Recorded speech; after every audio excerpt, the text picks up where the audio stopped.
Қазақстан Республикасында тілдерді дамыту мен қолданудың 2011-2020 жылдарға арналған мемлекеттік бағдарламасы аясында әзірленді.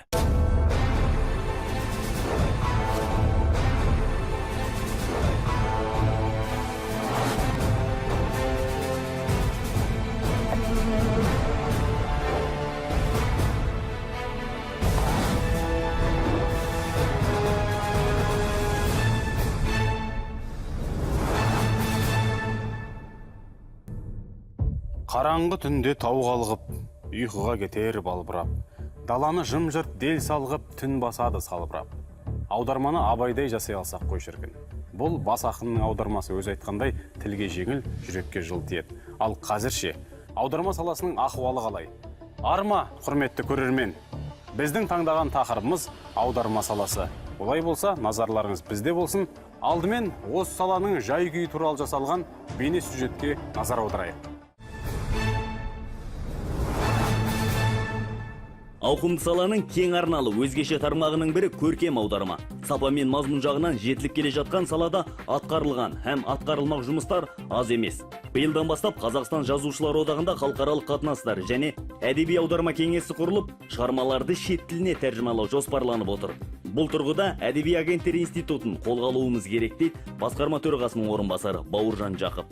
Аудармашы жазушының өзінің тарапынан да қолға алыну керек, біріншіден, әрбір жазушының. Екіншіден, шетелде әдеби агенттер деген бар.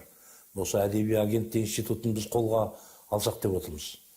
Сонда ол жазушы өзінің шығармасын жазумен айналысу керек. Ал оның шығармаларын шет тілдерге аударту, насихаттаусымен әдеби агенттер айналысу керек. Алайда көркем аударманың бүгінгі ахуалына айтылар сын аз болмай тұр. Әсіресе қазақша мәтінді өзге тілден жолма-жол аудару жиілеген. Қаламгерлердің айтуынша түпнұсқадан аударылмаған әдебиет өзінің көркемдік мәнін жоғалтады. Аударылған кітаптың саны көп болғанымен сапа жағынан өспей жатқандығы ойлантады. Ол аудармалар шетелдің қанша тіліне шығып қандай атағы дүркірегенмен де бәрібір аудармасында қазақ тілімен өзінің түп нұсқасымен салыстырғанда бәрібір жетіспеушіліктер кеткенін айдан анық біліп тұрамыз ғой енді.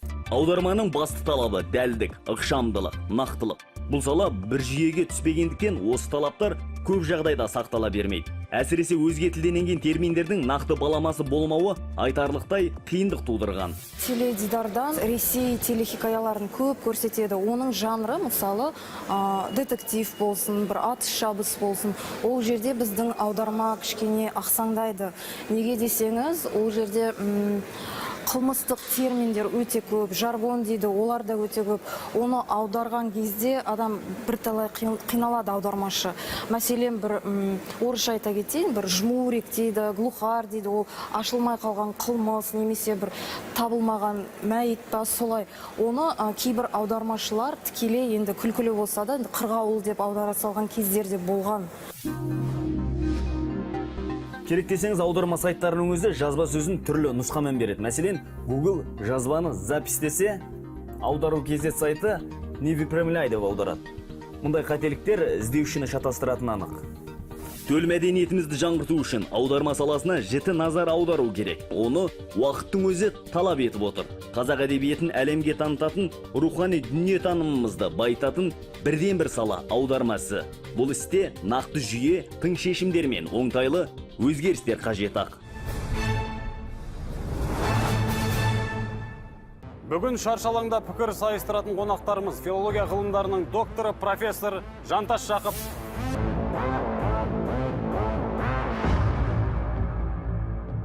Сондай-ақ шахмат тақтасында қарсы бағытта ойнайтын және ой пікір айтатын қонағымыз. Ұлттық ақпараттық технологиялар акционерлік қоғамы құжаттамалық қамтамасыз ету және лингвистикалық қолдану департаментінің директоры Алма Шоқаева. Қош келдіңіз.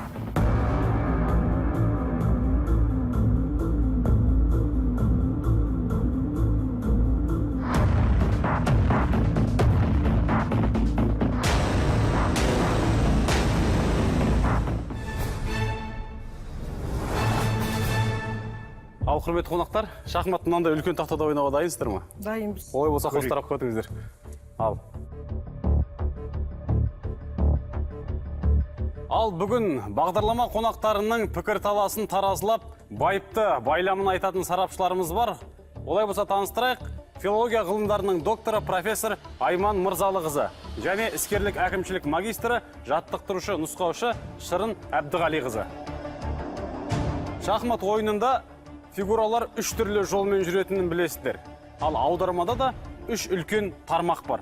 Сол үш тармақ, үш жолдың мәселесін бүгінгі үш түрлі жүріспен шеше алсақ, біздің мақсат орындалған. Олай болса, алғашқы сауал. Аударма мәселесінде мемлекеттік тіл әлі де ресми тілдің көлеңкесінде қалып келе жатқаны жасырын емес. Неге? Қос тарапқа қатар қойылды. Жүріс ақ тарап бастайды, міне. Дәл осы тастар жүрісті де және ой пікірдегі алғашқы сөзді сіз бастайсыз. Міне. Патша алдындағы сарбаз екі адым жасады, екі тор көзге жылжыды.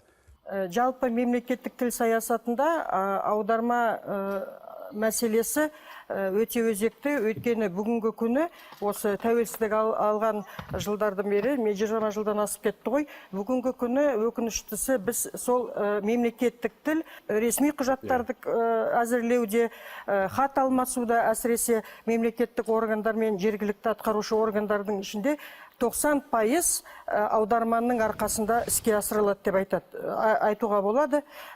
Іс жүргізу мемлекеттік тіл көлеңкесінде қалды деген енді ол жай сөз емес, рас деп айтуға болады. Өйткені бүгінгі күні аударма мәселесі мемлекеттік тілді бүгінгі күні, неше жыл өтті, бастапқасында енді екі мемлекеттік бағдарлама қабылдадық қой, әу баста ол керек еді.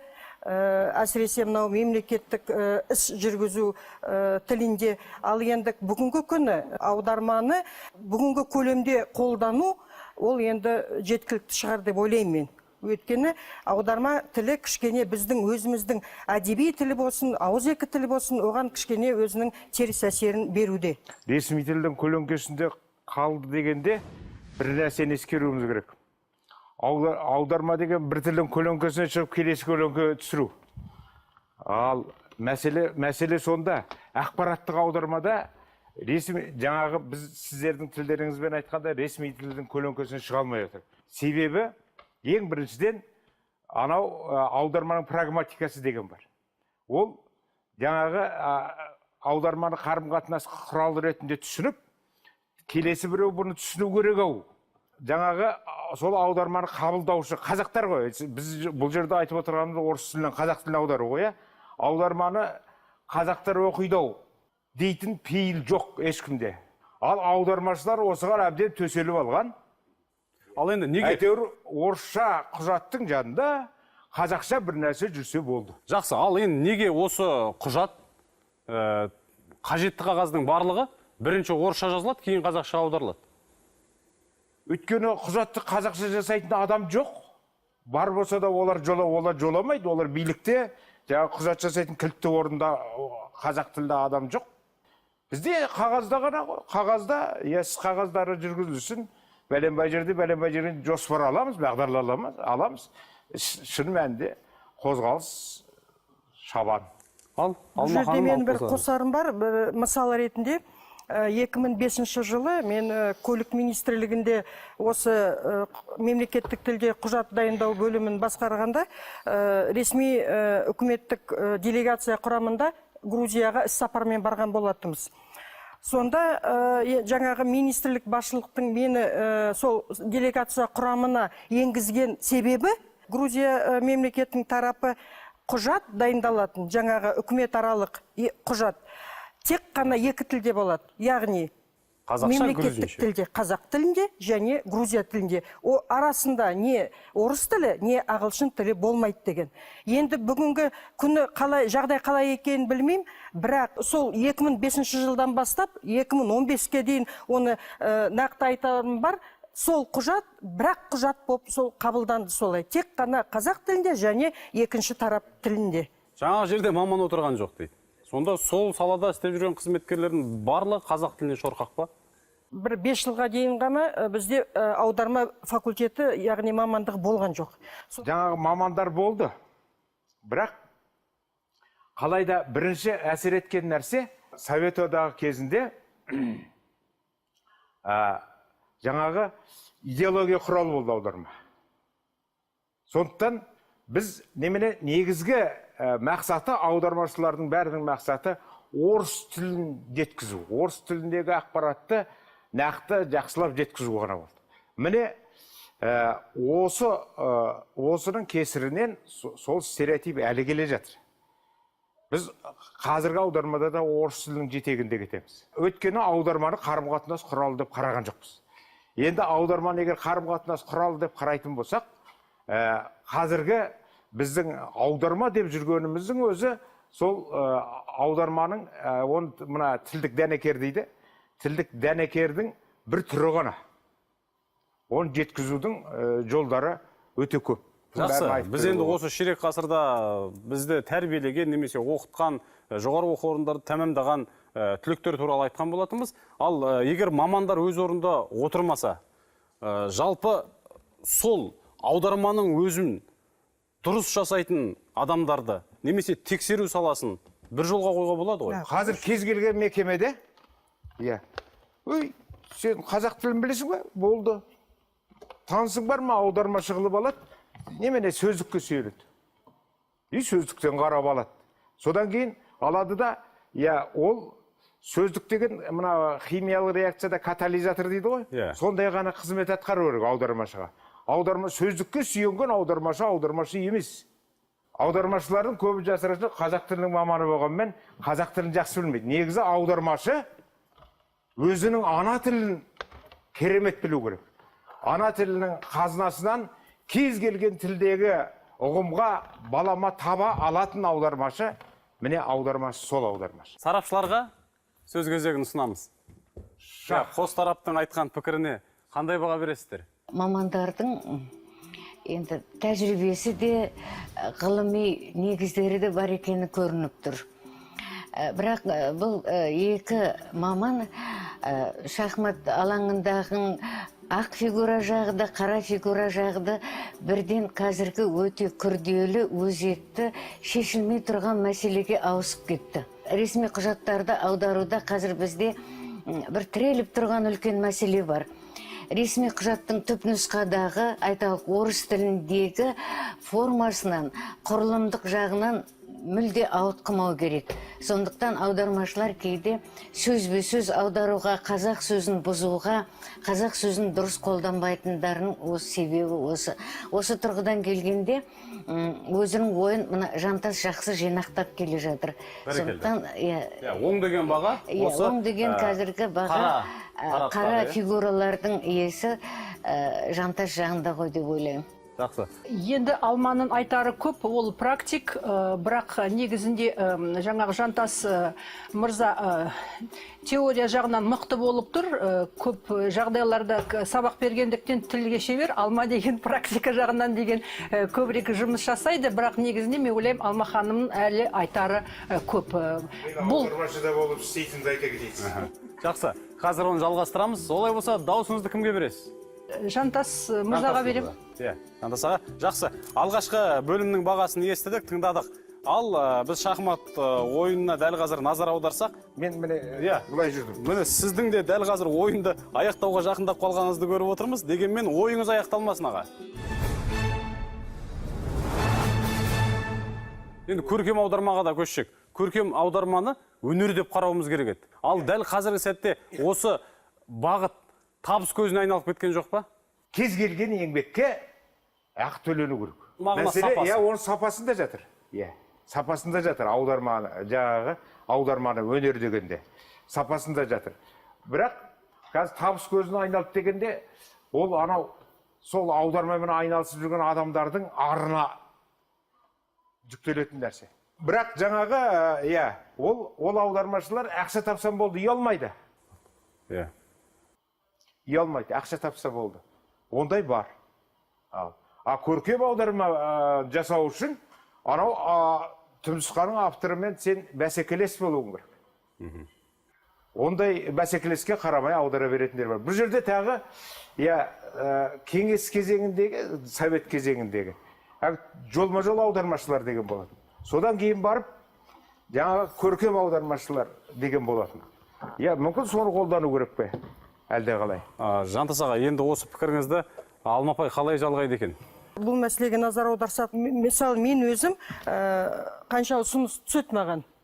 Мына кітапты аударып беріңізші, мына ертегіні аударып беріңізші деп қаламақысын төлейміз дегенде, мен мысалы одан бас тартамын. Өйткені менің тікелей мамандығым менікі ресми тілі. Құжаттарды мен аударам, мысалы. Ал енді жаңағы бізде де бар, біздің қатарымызда да бар ондай, мысалы, шұғыл құжат болып кетсе, оны ақылы түрде аударуға оны жүгінеді. Құжат аударуға қол ұшын созасыз, ал көркем аудармаға жоқ, бармайсыз. Ол мен тек қана айтады ғой, узкий специалист деп айтады ғой, сол тек қана ресми тілдегі құжаттарды ғана аударам. Сіздің дәл қазір бір сарбазыңыз ойыннан шықты. Узкий специалист дегеннен шығады.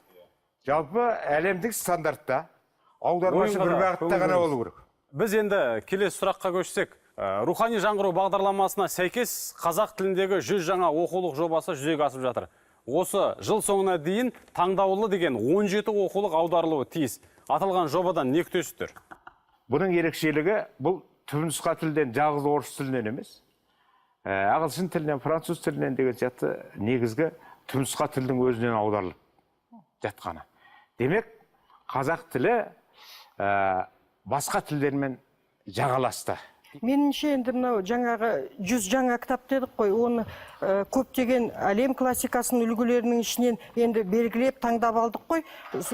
Сол ағаның сөзіне қосылам, мәдениетімізге, мынау жасөспірімді балаларға өте қажетті нәрсе, өйткені әлем классикасымен таныс болады. Арасында жаңағы біз айтқандай аралас орыс тілінен мысалы бұрынғыдай аударғандай тіл жоқ. Сол қай тілінде жазылды, сол тілінен қазақ тіліне аударудың өзі оны үлкен бір іс деп ойлаймын. Берері бар. Жақсы. Ал енді дәл осы ойын барысында міне уәзір ақ ойыншы тарапындағы патшаның жолын бөгеп тұрған. Дегенмен дәл қазір кері шегінді, алайда ағамыздың өз ойлағаны бар. Келесі сұрақ. Жанрлық, стильдік түріне қарай аударманың бірнеше түрі бар. Осы түрлердің қайсысы дамыды, қайсысы кенде қалды? Немесе дамымаса, оның себебі неде? Біз білеміз, ақпараттық, ресми, ғылыми, жарнама. Жақсы дамығаны меніңше орыс тілінен қазақ тіліне аударуда көркем аударма. Көркем аударманың біздің тілімізге қосқан үлесі өте көп. Ал енді ақпараттық аударманың ахуалын жаңа шет жағасын айттық. Олай болса біз кезекті сарапшыларға береміз. Өте күрделі біздің қазіргі қоғамдағы тілге, жалпы қоғамның дамуына, мәдениетке байланысты мәселе қозғалып отыр. Әзірше екі ойыншыны тең деп есептеймін, пікір алмасу жағынан. Жантас Мырзаның пікірі маған қатты ұнап тұр, мәселені жан-жақты ашып отыр. Аудармашының жағдайын ешкім жасаған жоқ деді, көркем аударма туралы айтып отыр. Қазір негізінде ол бәсеңдеп кетті, негізінде балаларға оқитын мен ойлаймын кітап аз. Өте аз. Ал сіз білесіздер, рухани жаңғыру жағынан ол өте маңызды мәселе. Осыған деген мемлекет атсалысу керек. Пікірлеріңізге рахмет. Енді еліміздегі аударма саласындағы кенже дамыған ілеспе аудармаға қарай ойыссақ, әуелі осы тақырыпта дайындалған бейне сюжетті көрейік.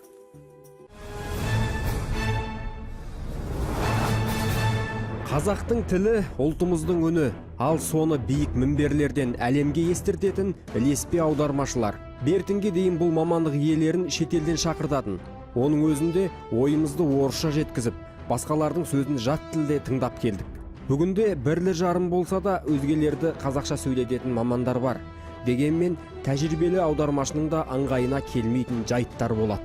Ағылшын тілінде немесе орыс тілінде деятельность деген бар, мы развернули нашу деятельность деп айтады. Оны қазақ тілінде біз іс-әрекет, іс-қимылдарды бастадық деп айтамыз. Өйткені деятельность іс-қимыл, іс-әрекет. Бірақ бұл мысалы басқа әсіресе өңірлерден, облыстардан келген қазақша тыңдаушыларға бір ерсі естіледі да. Жұмысымызды бастадық, немесе қазір жұмыс жүргізіп жатырмыз, жоба жүргізіп жатырмыз деп басқаша айту керек.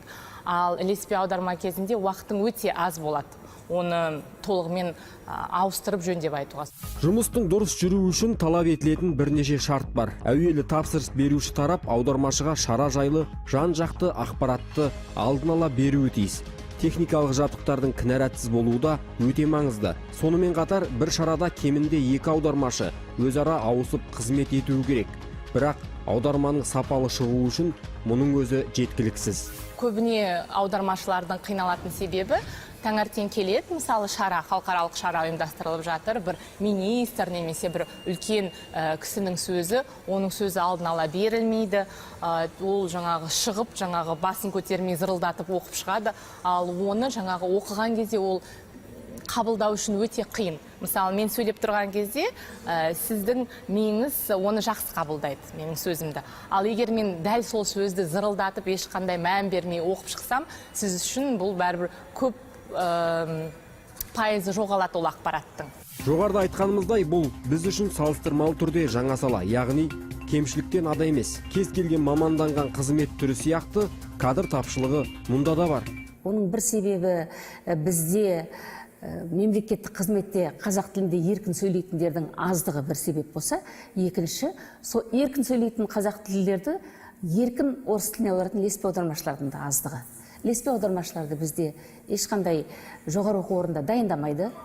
Абылай хан университеті, Еуразия университеті, оларда аударма бөлімдері бар, бірақ ол жерде ілеспе аудармашыларды тек қана орыс тілден шет тіліне аударатын аудармашыларды дайындайды. Ал орыс тілі қазақ тіліне аударып жатқан, сол жақтан шыққан түлектерді мен өз басым әрі кездестірген жоқпын. Ал Мәдениет министрлігінің тіл комитеті осы бағытта бұрыннан жұмыс істеп келе жатыр. Осы соңғы 3 жылда жылына 2 рет ілеспе аудармашылардың курсын ұйымдастырады. Ілеспе аудармашылардың курсын 2 рет қана ұйымдастыру біздің ілеспе аударма нарығындағы сұранысты қамтамасыз ете алмайды. Дегенмен бүгінде қазақ тілді аудармашыларға сұраныс артып келеді. Сұраныс болған жерде сапаның да уақыт өте келе жақсара түсері анық. Ширек ғасырдан бері ілеспе аудармашыларды кәсіби тұрғыда дайындай алмауымыздың себебі не? Бұл ресми шараларда да көрініс алады. Бұл әлі дәстүрге бізге енген жоқ. Ілеспе аударма. Бір, бұның неге кенже қалғанына бірінші себеп, бұл жаңа қазақ тілі үшін, қазақ тілі мамандары үшін дейміз бе, жаңа сала, жаңа үрдіс, жаңа үдеріс. Міне, осы себептен бұның кенже қалып отыруының кәдімгі объективті себебі бар. Біріншіден. Екіншіден, жаңағы орыс тілінен қазақ тіліне аударуға ілеспе аударманың ешкім қажет қылмайды. Шет тілінен де қазақ тіліне ілеспе аударма жасауды ешкім қажет қылмайды. Оны өздеріңіз көріп жүрсіздер. Қажет қылмағандықтан, қажет жоқ жерде оған маман да керек жоқ болады. Ал егер сұраныс болса, талап болса? Сол айтқандай тағы да өзің көріп жатсың ғой өмірді. Қазақ тілінде сөйлейтін ілеспе аударманы қажет етіп, қазақ тілінен басқа тілге аударатындай қазақша сөйлеп жатқан кім бар? Елбасымыз оның қабырғасында қазақша сөйлегенде жүрегіміз жарылып кете жаздады. Керемет мақтандық. Сондықтан қазір біздің қоғамымызға қажеті жоқ оның. Жақсы. Қажетсініп отырған ешкім жоқ, сосын кенже қалмағанда қайтеді. Бұл жерде шақ деймін ғой. Жақсы, енді тағы да қауіп төнді сіздің патшаға. Келесі сұрақ. Әлем әдебиетін аударуда да кенже қалғанымыз анық. Қоғамда аудармашының аса беделі деп айта алмаймыз. Осы аудармашының беделін қалай арттырамыз? Әсіресе ілеспе аудармашы деген сияқтылар дайындағанда, бұл таза психолингвистикалық керемет қиын нәрсе. Міне, осыны ешкім білмейді. Ал неде, мысалы, оның мынандай аудармашылары күнне нормасы 14 кегілмен 3 бет. Ал қазір мына кісілерге, аудармашыларға, бастығы ертеңге дейін 30 бетті аударып, менің алдыма қоясың, ертең дайындау керек дейді. Сосын бұл кісілер және ол бұйрық, бұйрық, аудармашыны, қалай біз солай ойыншық қылып, оның үстінде де одан сапа бола ма оның дейсіз үстінде бір кадрлар бөлімінің бір әсе қызметкері деп қояды. Аудармашы дегенді алмайды, өйткені аудармашы деген штат жоқ, неде. Үйтуге болмайды. Деп қуаттадыңыз, дәл сондай бұйрық бар ма расында? Жоқ, негізінде аудармашылар үшін өзі уақыт нормалары дейді, жаңағы өндіріс производственный дейді ғой, нормалары бар. Мысалы, енді жаңағы мәтіннің күрделілігіне қарай 8-10 парақ арасында бір күні аудару керек. Еңбек министрінің бұйрығымен бекітілген ондай ереже бар аудармашыларға қатысты, аудармашылардың жұмысына. Соның ішінде аудармашылардың жұмыс жағдайы.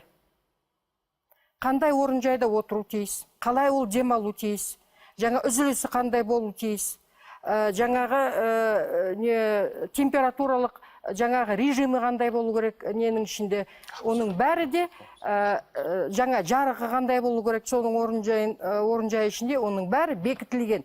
Яғни сіздер басында аудармашыларды енді қуаттайтын қағаз құжат бар екен ғой, ереже бар екен. Ол жаңа норма дейміз ғой, күніне 8-10 парақ жаңағы күрделілігіне қарай аударасын деген. Ол бар.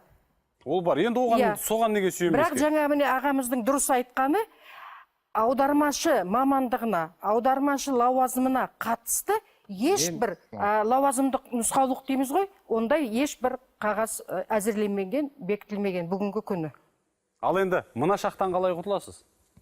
Дәл қазір сарбаз жасады. Ойланайық. Жақсы. Ал енді сіздердің ой пікірлеріңіз сарапқа түседі. Сіздердің берер бағаларыңыз. Жантастың сөзі, дәлелдемесі, негіздемесі басым болып тұр. Сондықтан жеңіс, басымдық осы Жантас қара фигуралардың жағында. Екінші сарапшымыз. Енді басынан бастап Жантас өз қолына алды бұл жаңағы сайысты. Сонымен тоқтайтын түрі жоқ. Мен де Жантасқа өзім даусым беріп отыр. Жақсы. Ал ойынға үңілсек, ойында да дәл сарапшылардың айтқанындай таразы басы Жантас аға сіздің жаққа ауған тәрізді. Олай болса қол алысыңыздар. Біз әлі кездесеміз.